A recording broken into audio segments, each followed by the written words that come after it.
Cheryl Lynch here again, and I'm on to page 2 of my little embellished fiber book. So we've been working with this book about my trip to Holland, a bike and barge, and we've already done a page where we used a photograph to make an applique. Now today we're going to be doing some stuff with photos and adding some words to our block. So the significant thing, we went to Holland to see the tulips. And we were told we should come early in April so that we would see the tulips in the fields, because that's where it's supposed to be magnificent. Unfortunately, it was a little on the chilly side and there were not that many tulips in the field, but we ended up at Keukenhof Gardens, which is their huge botanical gardens, and we got to see a lot of tulips there. So I decided that I needed a page about the tulips. And let me show you the page before I start so you can see where I'm going. This is the tulip page. Okay? And we're going to start. I started by, the first thing I always tell you is first I quilt my background. So I take a piece of batting and the backing fabric. Now this happened to be fabric that I bought while I was in Holland. And I quilt it. And this time, this is the whole entire backing, and I just did some channel quilting, just to give it some dimension and to hold it down. I like that channel quilting a lot, and it doesn't have to be evenly spaced, they don't have to be parallel, it's just a fun, nice little quilting background. So this was my background, and I had a lot of stuff I wanted to squeeze in. So the first thing I wanted to add were tulips. So I printed a photograph of mine, and I blew it up so that the tulips were a size that I was happy with. And again, you need to just highlight the most basic part of the design so that you can see what it is. So on the tulips, I drew around them in black Sharpie marker so I could see through them with a fusible web, and I tried to make the tulips into as few pieces as I can. Now this was my working drawing, and I ended up, this tulip here had 5 pieces to it. When I actually made the fusible applique, I combined these 2 sections and these 2 sections, so it ended up having 3 pieces, and this had 3 pieces. And when you do the fusible web, you have to flip it if you want it to be the same direction that it is on your photograph. So by going around it with the Sharpie marker, I can also see from the back. So you can use a light box, or you can use a window, or you can put Sharpie marker on it, or black felt tip marker. It doesn't have to be a Sharpie, and so you can see through the back. So this was the piece I used, and I made a whole bunch of tulips. Now before I put the tulip on my piece, I pre-assembled them. These are all the different, I had a whole bunch of pieces, and I pre-assembled them by laying them over. I didn't press it, but you see this one has all 5 pieces, and I think that one really wasn't very successful. And there's one.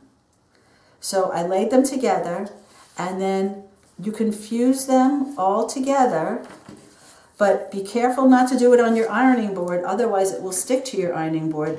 You can either use an applique pressing sheet, or you can use a piece of parchment paper. Parchment paper is my most favorite thing, because you run out, you buy more, you lose it, you buy more, and you can buy it either in a craft store, a baking store, I think they have them in supermarkets. So parchment paper is a very good thing. So I pre-assembled my tulips and then laid them out on my backing. Let's see, I did 3 tulips. And I made a whole bunch of leaves going this way and that way. And I made some stems curving to the right and curving to the left. And that's how I did my tulips. And I try to stitch them from the back to the front. So I would lay them out, and first I would do the leaves. I'd lift this off or pin this a little bit in place so I wouldn't lose my place mark. And there were the tulips. Now on that, I also wanted to add about the Keukenhof Gardens. So I had a couple of photos that I really liked. There's one of my husband and me, and here I am being a real tourist. They had this huge wooden shoe, and there I am sitting in the wooden shoe. So I wanted to add these two photos, and to give them a little dimension, I did backing for them, almost like you would do in a scrapbook kind of thing. So I printed the photos on special fabric that's been treated for printing in your computer, and then put fusible web on the back of them. So that was my back pieces. And then for the words in this one, here's the piece, I used those foam letters that I was talking about when I was sharing my books. So the foam letters are very cool. They come in many different fonts, and I'll just share a few of them with you. So this is a font that has little dots at the end. They come in different sizes. Here's a very curly Q font. Now, they come in different colors, and I normally don't do quilts in like little Easter colors, so I normally want to make them a different color, and you can spray paint them.